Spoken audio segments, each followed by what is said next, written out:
Football made simple. Become great at your craft by finding ways to make it simple for those around you. This is the Coaching 101 podcast hosted by Find a Way Productions with your co-hosts Daniel Chamberlain and Kenny Simpson.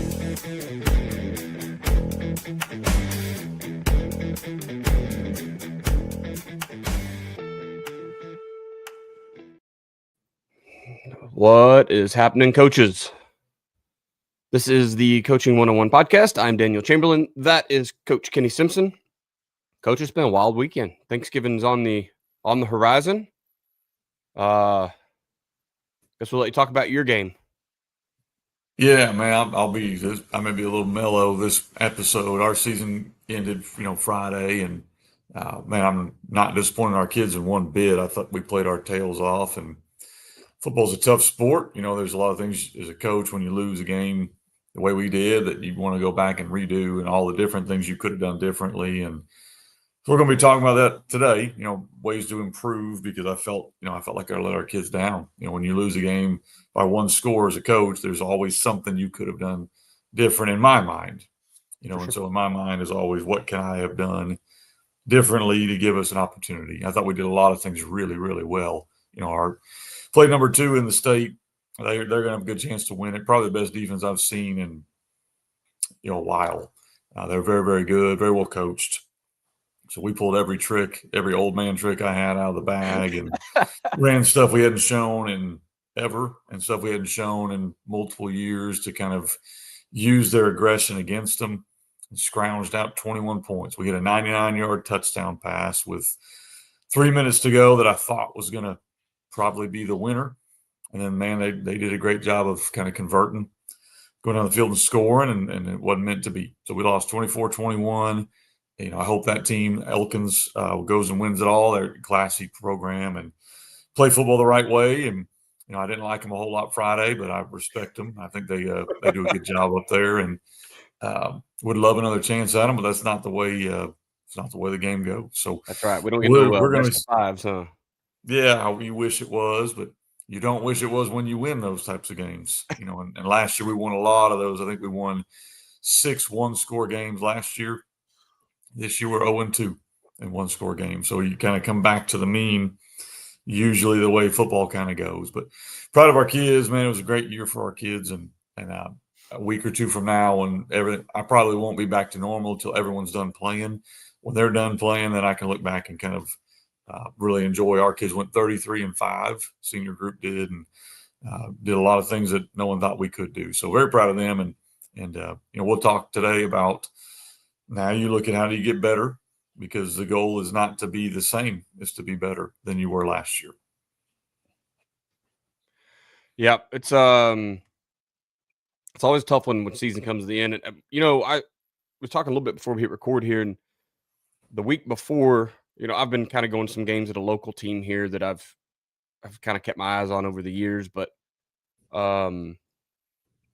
it seems like that first round was, everybody I knew was winning by, it was all running clocks at halftime, and it was a bunch of 2-3 games, which you kind of expected to be closer, but it does. The whatever format we're using down here, it tends to work. Those second and third and beyond, all those games are amazing games. If you sneak in as a fourth, that kind of you get a shot, but man, it's hard to go win a game. Most of those were running clocks at halftime. So, man, kudos to you on another really long, good season. I know it stinks going out second round of the playoffs or whatever this was, but man, y'all been there a lot. So I have no doubt it'll continue when the next one comes back around. I know it's hard to look at that right now and look to the future. This is your son's last game, right? He's a senior this year. So that's right. I'm sure that's a tough one for the dad version of Kenny Simpson, but I've appreciated watching from afar and learning all the time. So good stuff there, man.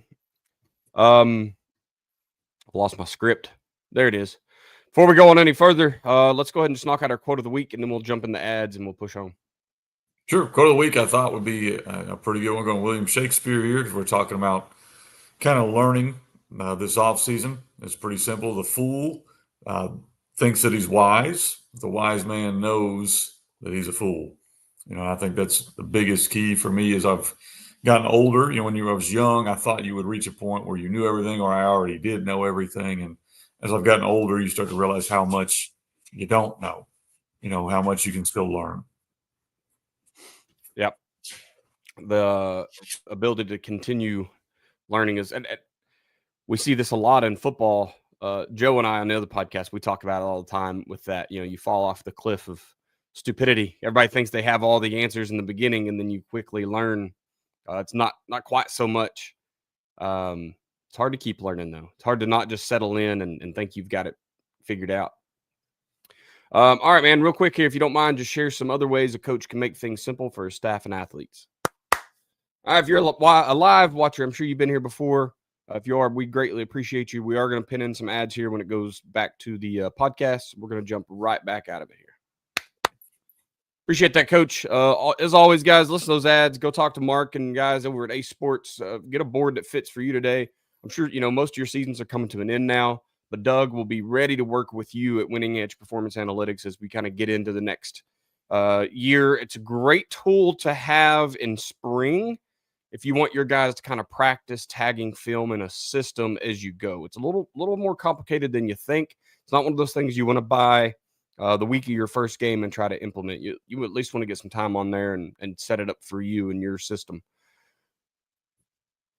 Talk about the big stuff here today. We got clinics coming up, right, Coach? So I know January, right before AFCA, you're going to have a clinic. Talk to me about your clinic setup. Yeah, we're excited about the gun tee clinics. Are going to be in 9 different places. These are very unique. They're meant for guys that run this offense or run a similar type of offense or want to learn more about this offense. I've had guys that kind of come in as spies that want to stop the offense. So it's kind of working both ways now, but basically we'll run all the way from Charlotte. We're going to be in Boston, going to Milwaukee and to Minneapolis this year. Going to be in Houston. We're going to be in Batesville, Arkansas as the national clinic. Going to be out west in San Diego and Sacramento. So all over the place, if you want to come learn a little bit about the gun tee, plenty of options, and we even have a virtual option. But basically, they're going to go. We'll talk a lot about clinics today, but they're going to go through and walk you through the way I think a clinic should be. But they are very specific. So if you're an air raid guy, probably not going to really want to come to this clinic. But if you want to learn about RPOs or how to run buck sweep, or you want to learn, how we do different things in our practice planning, I think it would be valuable. The idea that like you can't go to another clinic because you run a certain system and that bewilders me. If a person can put out a good product, and the clinic's good no matter what, even if I realize that it's very heavy in the gun tee system, but I can find so many reasons to go to these kinds of number one, defensively, you're going to start seeing it. It's spreading like wildfire. You better have a plan to stop it. So you need to go see what what are the inner workings of it actually doing. And 2, there's people still, I get texts and emails and stuff all the time about guys that are like, hey, we actually run Joe's system or what, we run something else, but we like the RPOs from Kenny's stuff. What can you tell me about it? I can tell you to, here's a couple things and go buy a book, man. Like you can mix and match. And I think my mentors, Kenny Ridley from South Central Oklahoma, and we kind of had a good talk the other day, and he was like, the best systems in the world, the ones you put together a few things that you like, that you know how to coach. That buying the gun tee system, I can't ever run it like you do. I can get a whole bunch out of it though, right? So, man, go to those clinics. I realize that an air raid guy maybe won't want to go, but to say he can't take anything out of it, well, that's pretty that's big words. Moving on to the books, I know that you have a new book coming out, or it is out, right? The 7.0, the Gun Tee 7.0, Amazon #1 bestseller, right? Like it's still up there. Still, that's crazy to me. And it's always fun to see, and it's pretty neat, just kind of see them spread out. And then on my own website, they sell too, and I can kind of see where they go. And it's cool to see, watch it go overseas or watch it be sold wherever. So it's been pretty neat to see. It's spreading, like you said. I think the gun tee is spreading. A lot of guys will comment. I work kind of quietly with a lot of colleges And so it's pretty cool when guys will say, "Hey, did you know so and so?" And I just kind of go, "Oh yeah, I guess they, figured out some things." So it's Bought a been book. pretty cool to kind of see it being run in several schools on Saturdays as well. Yeah, there's I still call it the Kenny Simpson formation, that the tight end wing opposite a set of twins, and it's when it comes up, I know. Like you can just tell the way they're running it. Not a lot of people are running that outside of the gun T system, right? It fits. So good stuff there, man. I think that's it. Did we cover everything? The books, Yeah, yeah, the clinics. All right, man. Let's jump into it here. So we're talking some program improvement today. Obviously, for most people, including both of us now, the off season is here. You get a little bit of time here before Christmas break, and then because we're on Thanksgiving break right now, or at least my school is. I'm sure the rest of you are. But my kiddo he got like 10 days or something for Thanksgiving break. I don't. It's wild. Um, but it's a good time to like kind of set up a plan, right? You don't really need to jump into something immediately when you get back out of this Turkey Day break or whatever. It's okay to take some time, figure out what you're going to do, build out that big annual calendar, whatever it looks like. But I guess the first thing really has to be like your goals, right? So what are you really trying to do? I think it's a great time to fix those up. Kenny, kind of where are we at on goal? Decide on what our goals should be this year. yeah. For me, I think it's what did we struggle with last year? Like, what are some things that I look back at the season that we didn't do as well as I would have liked us to do, and year to year that's going to be different. I think some years it just is the situation, maybe a situation you've never faced before. But I try to, while it's fresh, while the loss hurts most, I ask my coaches to write down, hey, like give me two or three things you want to improve on this offseason, and give me one thing that I need to improve on this offseason for you to help you be better because it's fresh and it stings and it's there. And if you don't do it, a lot of times you kind of get lost and just there's a ocean of football knowledge. And if you don't know where you're going, get on YouTube and 4 hours later, you don't know if you've learned anything, but you've seen a lot of stuff. And so I think it's important to kind of have a plan of action of here's where I need to try to really focus on and a way to do that instead of just drowning yourself in all this information that's available. There's a lot of great information, but if you don't have a plan, you don't know what you're looking for, I don't know if it's really that helpful.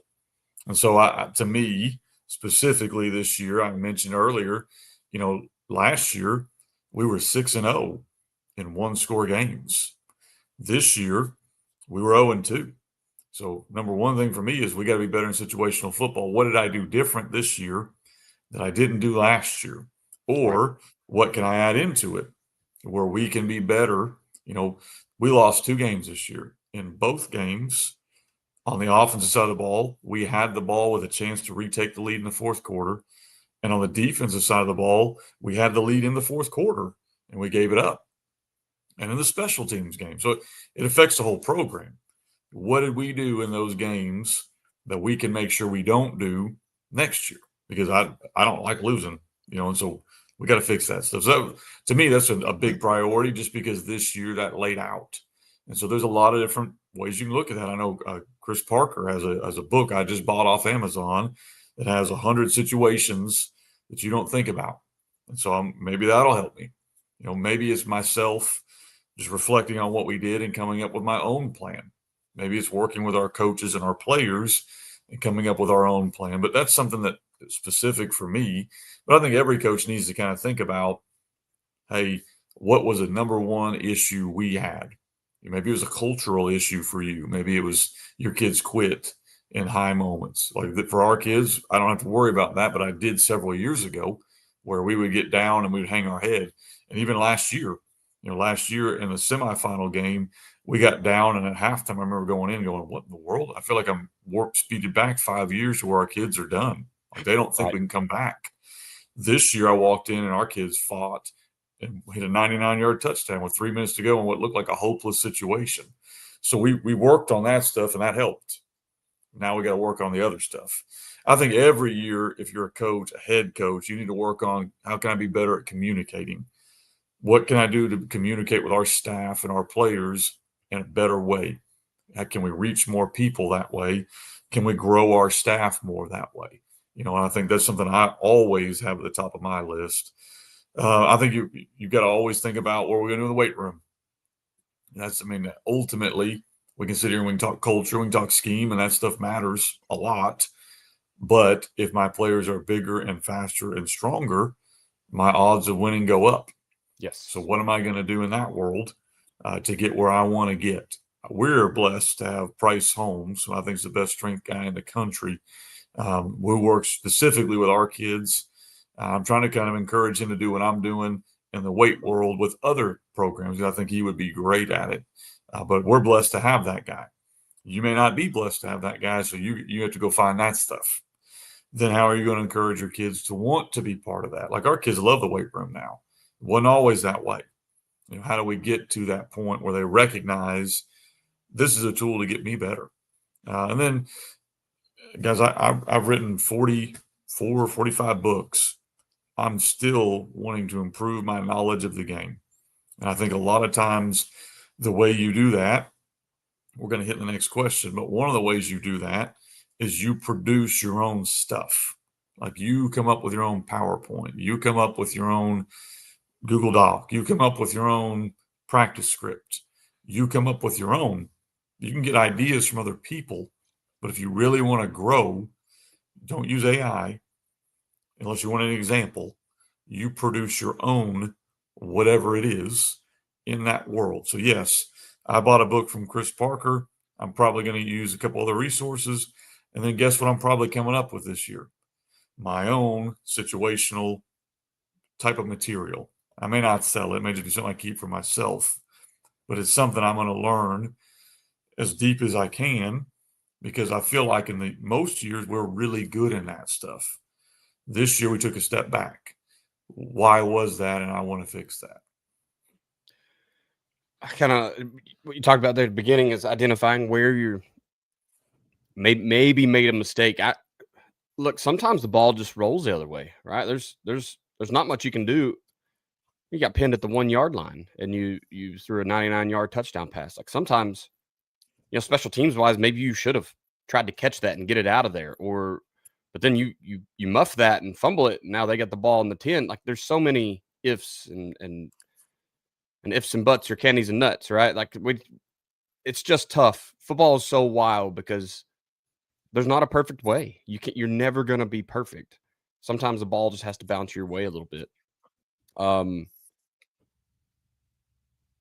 had a really good conversation with Coach Brady Bradbury, who's been on the show before.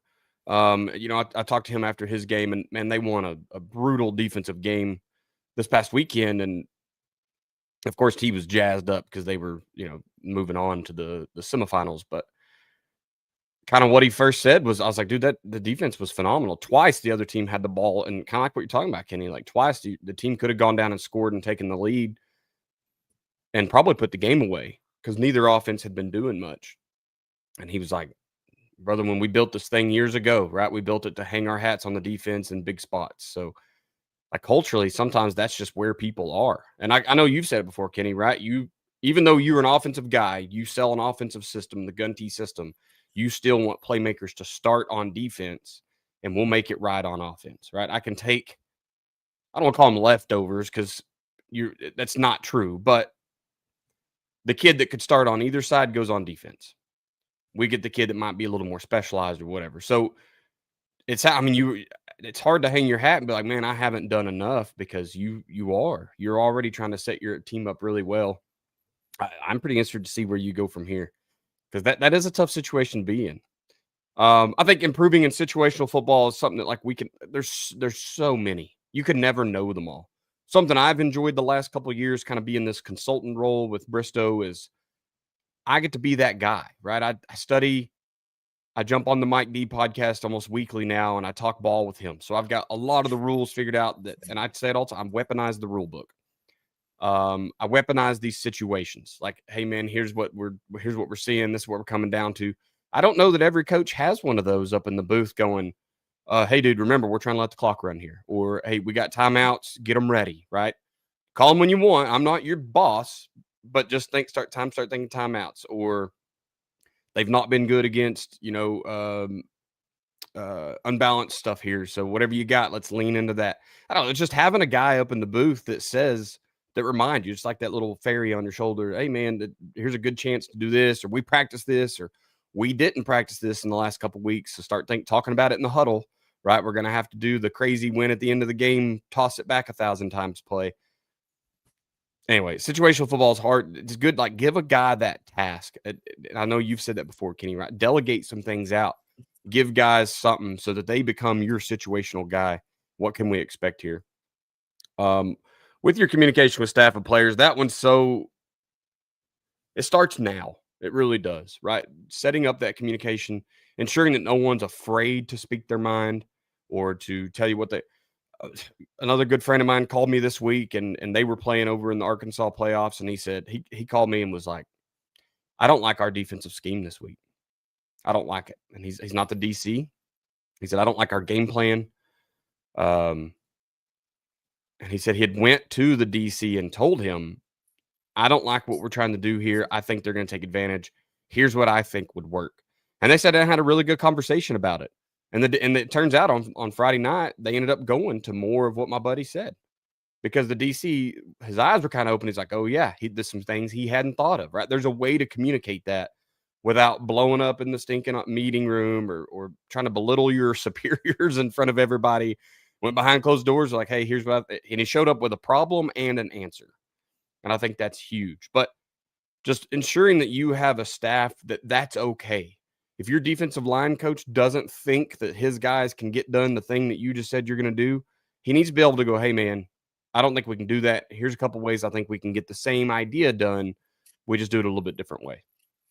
I think other goals for the offseason, for a lot of the people I'm around, it's building numbers, right? And you've got to start now. I am a huge proponent of the social media wave. I think kids want to be celebrated. They want their name and their picture out there for mama to click on and like on Facebook and grandma to see it. We're all on Facebook now. There's no more family photo albums. There's no more. It's just, everything's on Facebook now. So if you can produce a digital something that highlights your kids and shows how good they're doing, maybe it's their bench press PR, maybe it's their fastest they've ever ran a fly 10 or whatever guys are doing nowadays. Figure out some way to share the wealth. And I think other kids will join your program. There's more to success than just social media, obviously, but I think you have to start somewhere. And if you're a guy struggling for numbers, understand that kids want to be celebrated. And then, it kind of goes back around. You got to let them go do other sports and keep celebrating them when they're in those other sports, right? You don't turn off football now. Stay after it. Keep celebrating those kids. All right. Let's jump into it. Achieving your goals, Coach. So how do you plan to kind of achieve those goals? I know we've brushed into this a little bit, but Yeah, no, I think there's several ways you can do it. I think the most obvious way is to get around other coaches. And so the best way to do that usually is a clinic. And that could be me and one other staff. Like, it doesn't have to be go to some big clinic. It could be call somebody. I may call Elkins. How did y'all develop that defense? It could be going to one school. But generally, the easiest way to do it is to go to a clinic. To go to somewhere where you can get the material you want. Don't just go to a random clinic because it's close to you. Research which one's going to have what's actually going to be able to help you. I think that's the biggest difference for us. There's a lot of options. You have kind of the mega clinics like the Glaziers and the Nike clinics and the whatever, and there's nothing wrong with those clinics. But research, are they going to have a topic that is going to help me? Am I about to drive 10 hours for 45 minutes of what I need, right. Or is it better for me to maybe drive somewhere else and get what I need? And you're starting to see other clinics. I think the National Wing T Clinic, I'm speaking at that one in Pittsburgh. So if you're a wing T guy, that's probably going to have stuff that can help you. I spoke at Roger Holmes. He's done specialty type clinics. I think Joe Daniel's looking at putting together one too. There's a lot of guys that now have started to realize that's where it's at. People want the specialized clinics nowadays, right? Like, I think, once again, nothing wrong with the Glaziers and the Nikes and but how many times is the three things you're wanting to go see all at the same time or what, right? So if you go to one that's specialized, I think it's up and coming. I didn't mean to cut you off, Coach. No, you're good. My dog's walking around the office. So, no, I think big thing for me is those specialty clinics are good. That's why we do the gun T1. That's why we try to offer 3-4 swarm stuff at the national clinic. But doesn't mean you have to go to those. But I think that you're going to get more out of that, or sitting down with a staff that maybe runs the same stuff you do or similar stuff that you do, because you can go more in depth. That may not be an option, and if that's not an option, the beautiful thing is we have this thing called the internet. And there are a lot of those clinics available online, or CoachTube does a great job of producing lots of courses you can get specifically on what you want. So there's lots of ways you can do it. There's books. Obviously I've written books and other guys have written good books. And so there's lots of different materials that are out there. I think you better start with a plan, or you go on Amazon now, there's probably 3,000 coaches books. Which one do I pick? Well, which one are you trying to get better at? If you have some kind of think about your mind as kind of a Google search filter, like what do I want to look for? Then go look for that and get what you need. And you can do it through clinics, courses, books, whatever that might look like. Again, I think producing materials, your own, or finding someone else who's already produced something that you can build off of. If you I don't know if you can see on my shelf, you look over this way on my shelf back there, a bunch of coaching books that I read when I was young and I grew up. Okay. I'm not Lou Holtz, not at all, but I got some stuff from his book that I could use. I thought, well, this will work. I don't have those athletes, but I've got these things I can do. There's a lot of great materials out there. I think this generation has done a better job of producing materials for future generations than anyone's have. I think you write down your own thoughts. Be careful with that one. Make sure you're writing down what you want in a way you can use. I used to, as a young coach, I'd go to like a Glazier clinic, great clinic, have a notebook full of notes. None of it was the same stuff. Couldn't use any of it. Right. Instead of writing down 1 or 2 things I can do, and I can use that. Like, I think it's important that you start siphoning through, what can I do? Like, what can we do? Siphon out the stuff we can't do, because there's going to be a lot of really cool stuff you're going to see this offseason. Like mesh is a great play. Are you willing to invest the time required to run mesh? Buck sweep is a great play. Are you willing to invest the time you need to run buck sweep? Whatever blitz or coverage you see, it's probably a great blitz or coverage.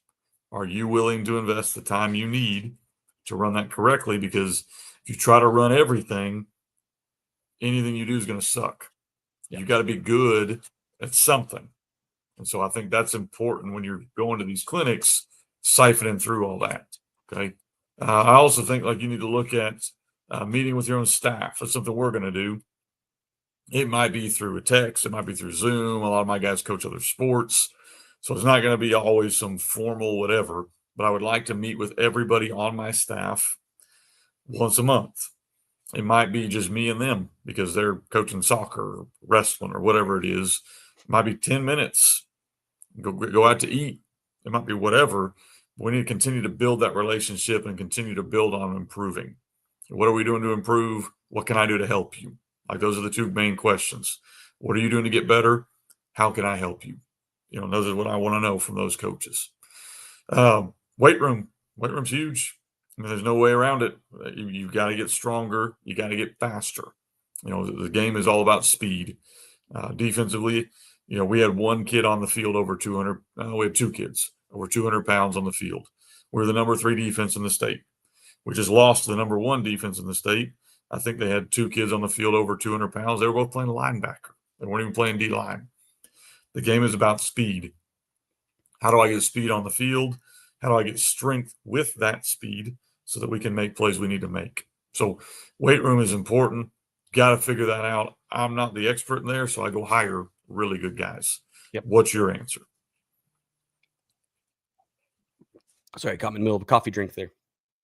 It's a really good point that you pointed about the weight of the kids and the game being about speed at this level. I know we watched that. People that are watching live that are OU fans, we watched Speed D fell miserably at the collegiate level for OU a few years ago, but obviously a completely different thing. But yes, you've got to get I don't. It ain't body size. It's athletes, right? You got to get kids who are not one dimensional on the football field. You got to get athletes at every position, and if you don't have them, you got to develop them. The weight room is great. It's a great place to start.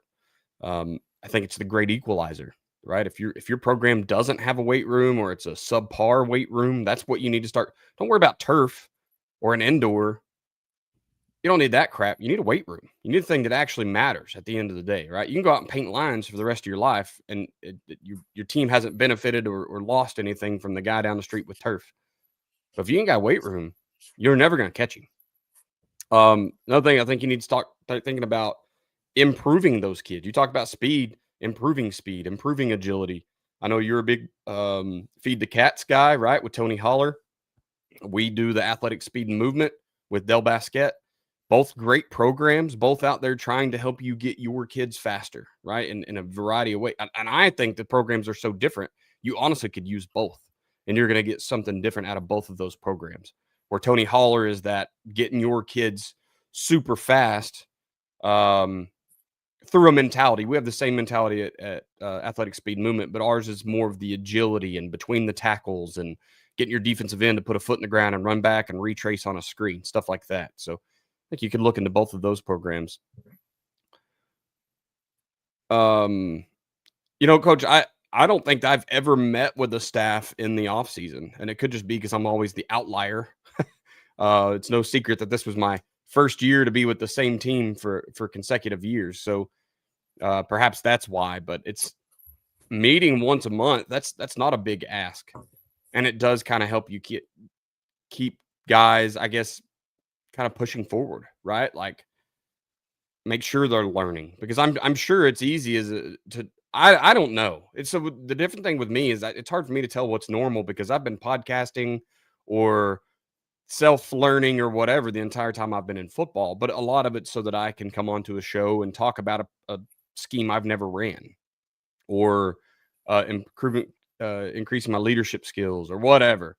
So if you're not doing that, I think it's imperative that you have to go out. But I'm sure that a lot of guys aren't, right? They may not look at football until spring ball starts and they're relearning the playbook again or whatever.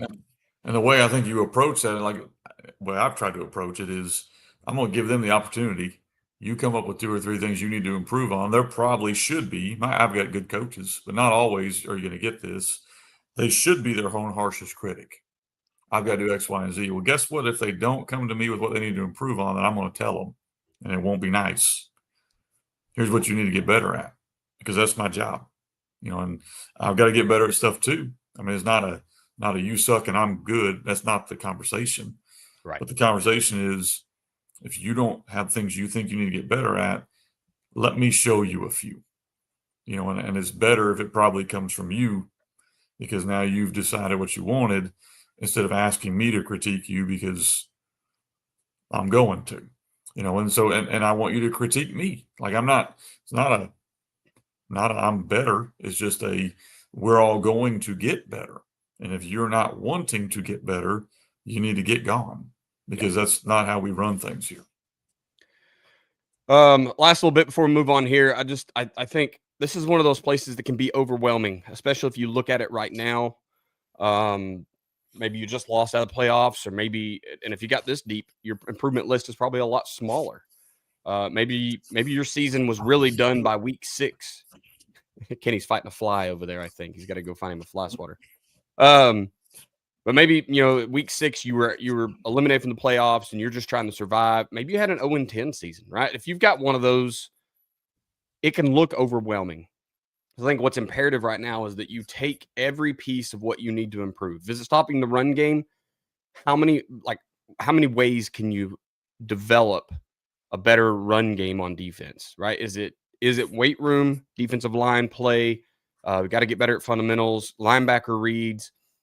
Do I have enough safeties in the box? Am I trying to play some cover 4 every snap and people are just running it down my throat because I can't match hats? Break whatever it is you got to do down to the smallest pieces so that you can actually consume that and fix those things, right? It's kind of the old, how do you eat an elephant one bite at a time? Don't let this get overwhelming. Yes, I think you need to see the big picture, the broad strokes. What's everything that we need to fix? But break that down and build out a plan to fix them little at a time, right? Um, you can't go to a Glazier clinic and set in an offensive line, a defensive line, a linebackers, a wide receivers drills, all those clinics in one weekend and go home and think, all right, we're fixed. You're right. You're going to have to spend some time. You're going to have to find the specialists that do this, but then you have to fix it over time as well. It might even be multiple seasons. Talk about culture. Right? Culture is always a big one right now, man. We had, you said it earlier, Kenny, like, kids were quitting the first time that, we gave up a touchdown and now their hats are hanging. And man, like, you're not going to fix that by next season. Probably it's going to take a little while, but you better start. You can't not start just because it's going to take a while. Just understand that you've got to improve little over time here. So just Well, adjustable schedule that you can actually go out and make some fixes. yeah, and I'll go kind of add into that. I think a lot of it's too evaluating where your program is. Like if you're 0-10, you're just trying to figure out, okay, how do we beat these bottom 2 or 3 teams that we've got to beat to make an improvement? Like that's what you're competing against because you're competing against yourself. We were 0-10. How can I win these winnable games?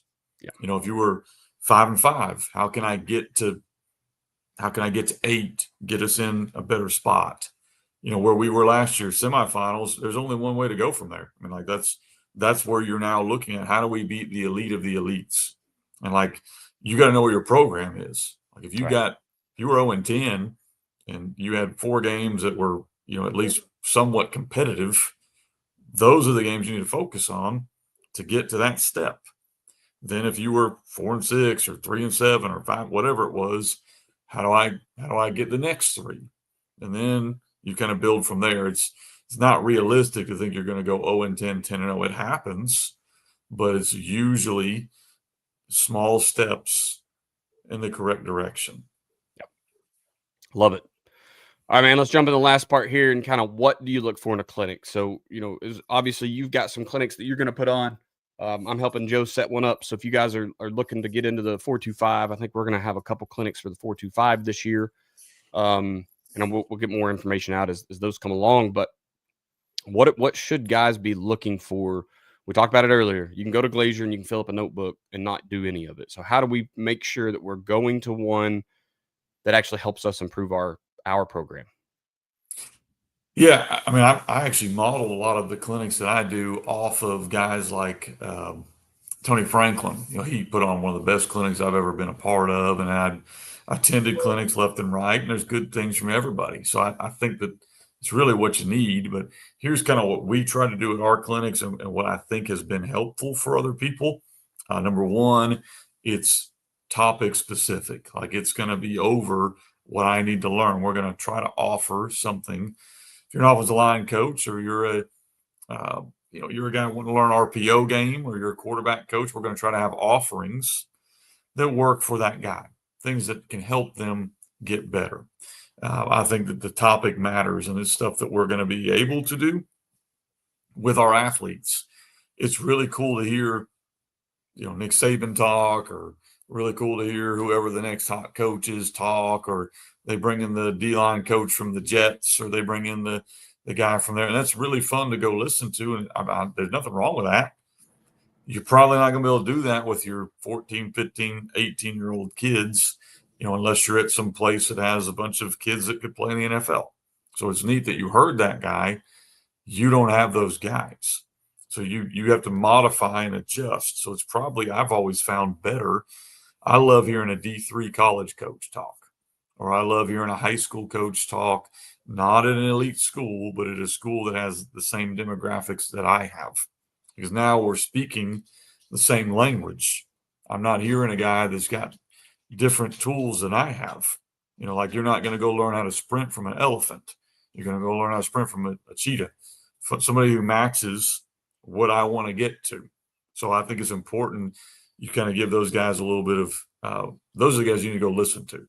Number 2, I think is ideas that fit what we have. Like it doesn't have to be exact, Dan. You already mentioned that. You don't have to run the gun tee, but Right. we run RPOs. This fits what we're already doing. Like, where do you think I got the RPOs from? Like, I got the RPOs from guys that run spread. But it fit what we did. We pulled out a new RPO that we hadn't run all year Friday. and hit it twice, once for almost a big touchdown because it fit our system. All it was basically the old dagger concept, but we're running it as an RPO to our X receiver. Okay, well, I didn't invent that. We got it from somebody, but it fit what we were doing. Okay, you're still reading the same guy at quarterback. We're just making a little modification here on the routes. Everybody good on this? Put it in. I think we put it in a couple weeks ago, but we pulled it out Friday. All right. So that stuff worked. It fit our system. Play action stuff from the gun.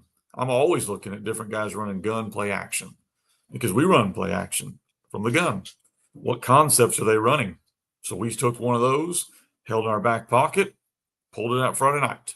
We ran old school waggle. We just switched the routes of the Y and the B because our B is pretty good.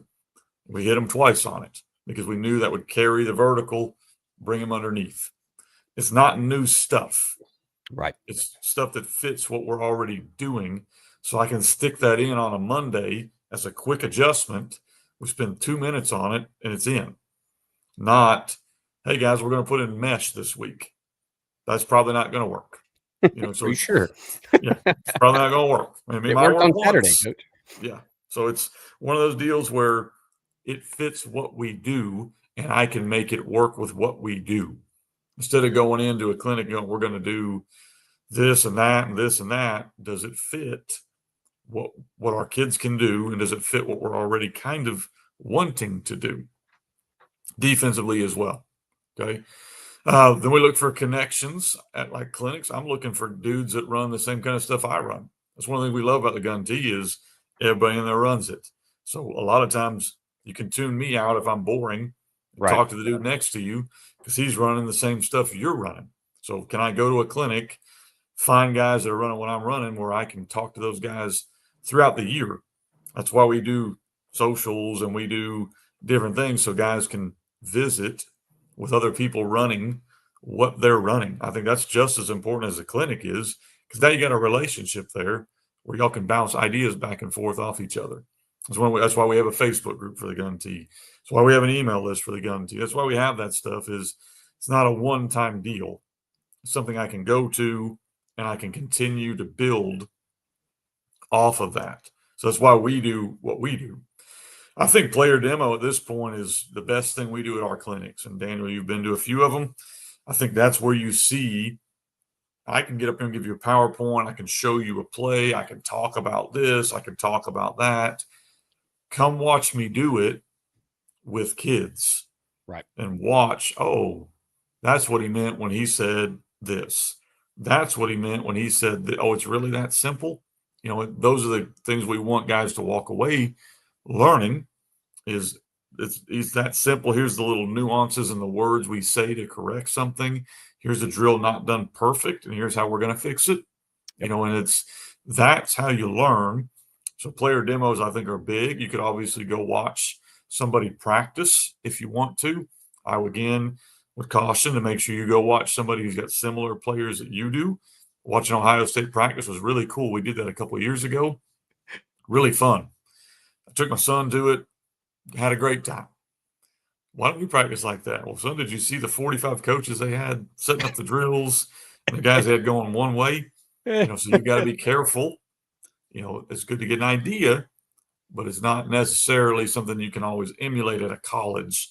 But if I can go watch player demos at a clinic, or I can go watch a drill, hey, I tell you what, that drill would be perfect for our inside backers.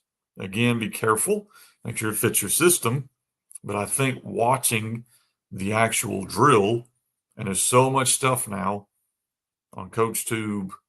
I've got stuff on my website where you can find drills that should help what you're trying to run. I think there's a lot of stuff available for that. So that's kind of what I'm looking for when I go to a clinic. And then for me, it's a bonding time with your staff. Like if you're taking your staff, let's go out to eat that night. Let's get together right before the clinic starts and talk about our goals for the clinic. Let them go have fun. I guess it's a clinic. Go have a good time. But we're going to walk away with something we can use. Absolutely. I can't really add to that, man. You kind of crushed it there. I I highly recommend stuff that you do, and then send your defensive staff to stuff that you need to stop. I think, but I see defense as a very simple creature. I think just playing your fundamentals and let your kids read and fly around real fast is kind of the key to defense. You may be a guy that's trying to twist and stunt and blitz and wreak havoc, and that's a different style, right? Do what you got to do. I'm one that I want to go learn what offenses are doing so that I can stop it. And I guess it kind of brings to a point, like they say that if you want to be a great offensive coordinator, go be a DC for a while, right? Or go be on the defensive side, because you're going to learn what gives them fits. What are they really trying to do? And vice versa, right? If you want to be a good DC, go coach on the offense for a little while and see how they're installing. How do they have to communicate? What are their hurdles they're having to get over? And so, that might be a part of it here too. Just get to a clinic that's the opposite side of the ball, see what makes those guys tick. I know there's some really successful teams up here in the Tulsa area that are inviting coaches in every offseason. They want the best of the best in the surrounding area to come in and just teach us your scheme. Teach us how you do things. How are you game planning for the week, so that they can kind of battle that, right? They can combat it with their own scheme or their own weekly plan or whatever. So, and just keep learning. I think that's the biggest thing to look for in a clinic, is a place you can actually go to learn. I don't care, what it is. Make sure you can take something home from it. All right, Coach, situation of the week, and we'll get out of here. I know you're running low on time here. We got a late start because I slept in on Thanksgiving break. So, defense coordinator is being courted for other jobs. He's had some requests to better his quality of life in your program, but your admin has not been receptive of them. What's the next move here? The defense coordinator's courted other jobs. Basically, he's wanting more money. I mean, essentially, that's kind of quality of life. That's how I would kind of read into that, because he's probably assuming he's happy with where he is with you. It's not the job. So then it has to essentially be money. And I think it's okay as coaches to talk about that, because we don't get paid enough. So it's okay to bring that up. And your admin has not been there. I've been there a bunch. That's part of it. It's part of the job. And to me, there's not a lot you can do there. I know that in times before, I've gone to our admin and talked about, hey, what if we use a booster club and maybe came up with a little bit extra money here, and I was able to give it to our assistants, not to me, but to our assistants, as kind of a bonus for doing a good job. Some admins are going to be like, okay. Some admins are going to say no, it just depends kind of where you are. I think a lot of times I've gone to our admin before and asked for different things. Okay, we can't get him money. Could we get him an extra prep period? We can't get him money. Could we get him in junior high football because he wants to be around these kids, help develop them?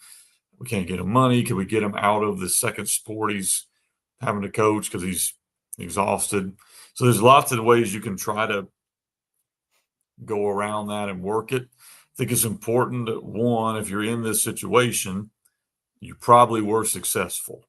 Like if you're in this situation where your DC is getting other opportunities, you were probably successful, but I think you need to be very self-aware. If you were successful, you have the right to go meet with your admin. I meet with our admin at the end of every year. And the years we've done well, I've got a nice little request list. They don't always get hit, but you ask, because usually it has nothing to do with me. It's got all to do with keeping our assistants, upgrading our facilities, whatever that might be. It's okay to ask for yourself too. I'm not saying it's not okay, but usually that's the last thing. If I ask for anything, that's where it's going to be on the bottom, but if you went 4-6 and they don't expect that, you got to be self-aware.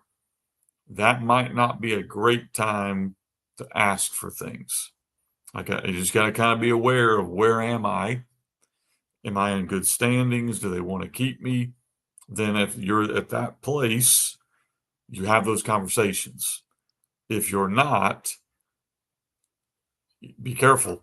You start asking for things and you start to become a problem and you weren't real successful, that's probably not a place you want to be. Yeah, absolutely. All right, man. Excellent stuff. Let's close out here real quick. I want to make sure you guys are getting back over to acesports.com or email mark.bridges@acesports.com. talk to Mark. This is a great time to get them in, start that conversation with your admin, let them kind of start probing the community and see where they could get some funds coming your way. Mark.bridges@acesports.com. Get a board up. And I talked about celebrating kids, man. There's nothing better than throwing up highlight reels as you run out the tunnel or whatever the situation has to be there. And then obviously Winning Edge Performance Analytics. Go talk to Doug. Get ready for this next season. We talked about books, social media. I'm at Coach Chambo OK. You can email me at chamberlainfootballconsulting@gmail.com. And then, of course, jump over to the YouTube. Kenny, you are everywhere FB Coach Simpson, right? I mean, everything is FB Coach Simpson. Pretty easy to find there. If you jump on the YouTubes or fbcoachsimpson.com, go check out the Gun T stuff, or the Twitter and Facebook, all at FB Coach Simpson.